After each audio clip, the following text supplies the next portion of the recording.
Masalahnya nih Wak ya, bola api tersebut nggak muncul sekali, tapi muncul selama 4 malam berturut-turut, dan setiap kali bola api ini datang ngelilingin tuh selalu diiringi dengan suara lonceng. Kling ning ning ning ning ning ning ning ning ning ning gitu. Entah apa sih ya. Pihak pesantren pun nggak diam aja, Wak. Mereka sudah melakukan berbagai cara untuk menangani gangguan tersebut. Mulai dari doa bersama, zikir, segala macam upaya lah mereka lakukan, tapi ternyata tidak berhasil juga menghentikan semua gangguan tersebut. Sampai akhirnya semua gangguan itu menghilang tepat 1 minggu sebelum Devi kembali ke pesantren. Balik Devi ternyata, Wak. Nah, jadi pada saat si Devi ini balik, Wak, kawan-kawannya senang bukan main lah kan, karena udah 4 bulan kami nggak dengar kabar kau Devi gitu. Dan sekarang mereka mendapati Devi balik lagi dengan keadaan sehat walafiat. Alhamdulillah ya Wak ya. Tapi anehnya nih Wak, setelah balik lagi ke pesantren tersebut, Devi menjadi agak sedikit berbeda dengan dirinya yang dulu. Dan perubahan ini pun sedikit banyak menimbulkan tanda tanya nih di banyak kawan-kawannya. Ini Devi atau bukan ya?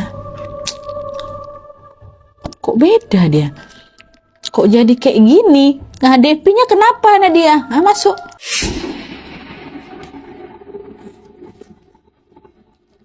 Nah, jadi Wak, Devi ini dikenal dengan orang yang sangat ramah. Dia rapi dan selalu menjaga kebersihan. Saking bersihnya nih Wak ya, Devi ini kadang selalu membantu teman sekamarnya untuk membereskan tempat tidurnya. Tapi hal ini berbanding terbalik dengan Devi yang baru aja datang, Devi yang sekarang ini ya. Devi yang sekarang wajahnya pucat, badannya kurus sekali, serta dia ini nggak mau berbaur sama kawan-kawannya.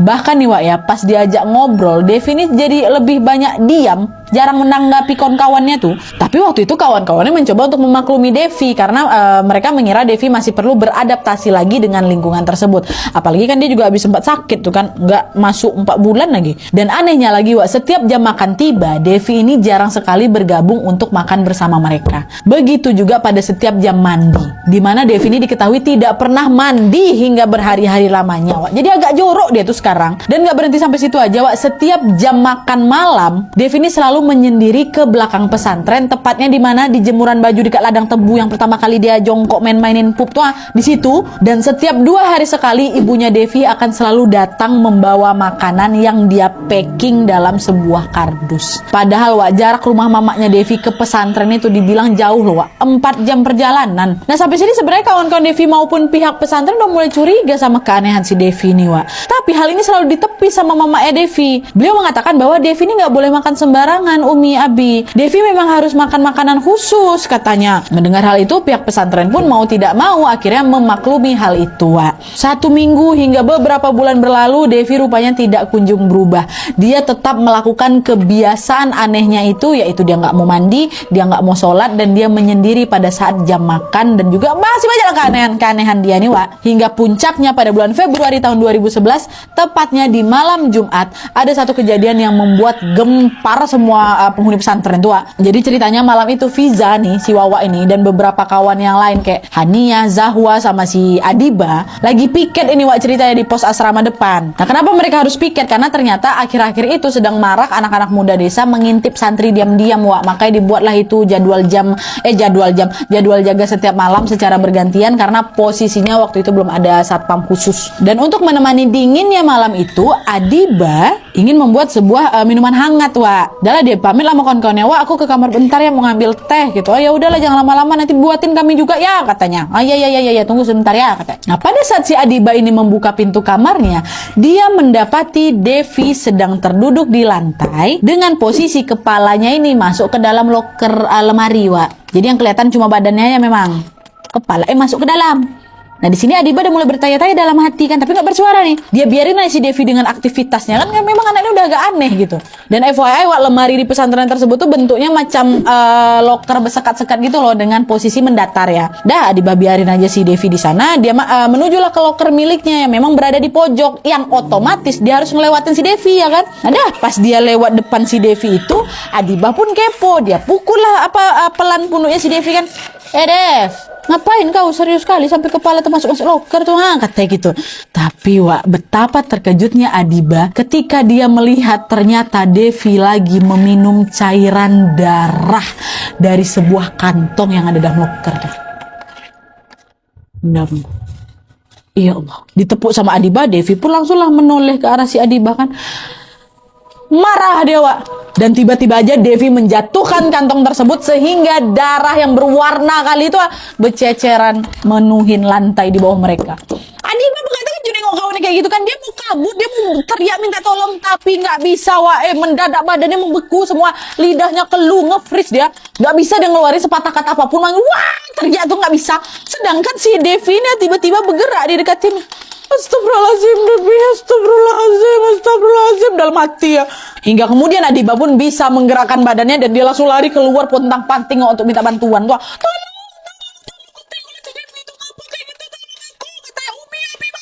mendengar teriakan tersebut, sontak kawan-kawan yang tidur di kamar berbeda pun langsung terbangun saking kencangnya teriakan si Adiba tuh. Mereka semua pun langsung mendekati Adiba dan menanyakan apa yang terjadi. Tapi di sini Wak, Adiba nggak bisa ngomong apa-apa saking syoknya. Dia cuma bisa nangis histeris dengan tubuh gemetar. Kalian bayangkanlah jadi Adiba tuh macam mana tuh? Woi, kau kenapa Adiba? Apa yang kau tengok histeris lah dia, Wak. Dan setelah ditenangkan dan diberikan minum, barulah di situ Adiba bercerita perihal apa yang baru dia tengok. Wak, tadi gini darah, Wak, pada shock lah semua. Dan gak lama setelah itu Devi muncul, Wak, dari arah belakang sembari menatap marah nih ke arah para santri yang lagi menenangkan Adiba. Datang si Devi. Dan yang mengerikannya lagi, Wak, Devi ini muncul dalam kondisi mulutnya belumuran cairan merah bekas darah yang dia minum tuh.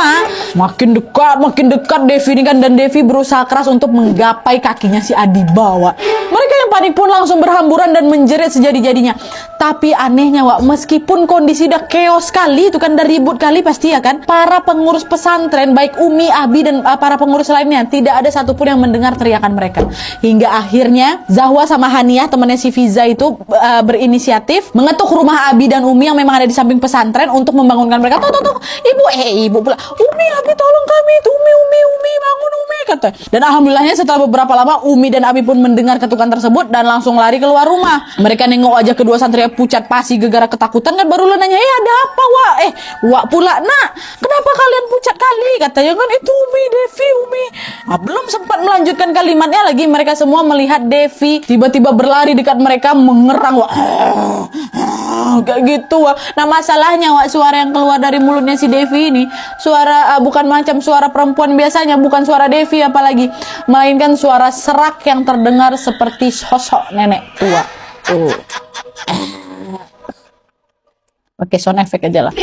Nggak pakai lama, Abi pun langsung mendekat ke arah Devi dan membacakan ayat-ayat suci Al-Quran. Mereka semua pun akhirnya berkumpul di sana dan membaca doa-doa untuk menyadarkan Devi. Nah, selang setengah jam kemudian Devi pun terjatuh dan pingsan di tanah, Wak. Abi pun langsung membawa Devi masuk ke dalam rumahnya sembari mengikat badannya. Takutnya dia ini kumat lagi dan melakukan perlawanan gitu lah, Wak. Karena kan kuat kali badannya. Nah, di situ para santri, Umi, Abi dan juga Uti duduklah mengelilingi si Devi yang pada saat itu belum sadar.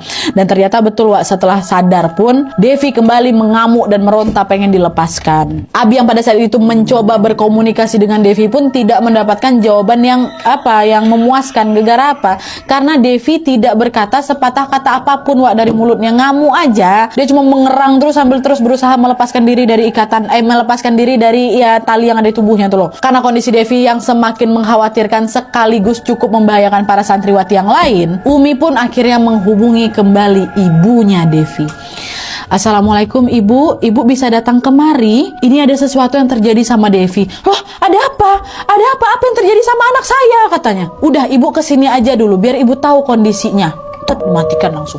Malam itu juga, Wak, Ibu Devi pun langsung OTW ke pesantrennya. Nah, sesampainya di sana, Wak, Ibu Devi tidak langsung diperbolehkan menemui Devi sebelum dia menjawab pertanyaan dari Abi, Wak. Dengan suara lirih, Abi pun mulai bertanya, Bu, sepertinya Ibu sudah tahu ya apa yang terjadi sama Devi.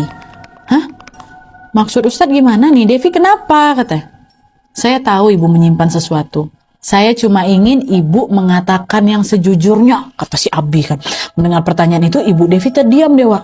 Diam deh beberapa saat kan.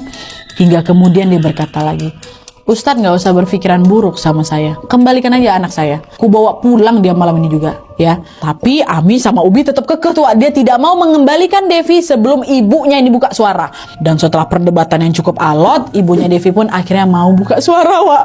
Dengan air mata bercucuran, beliau berkata, tahu kalian, Pak Ustadz, sebetulnya Devi sudah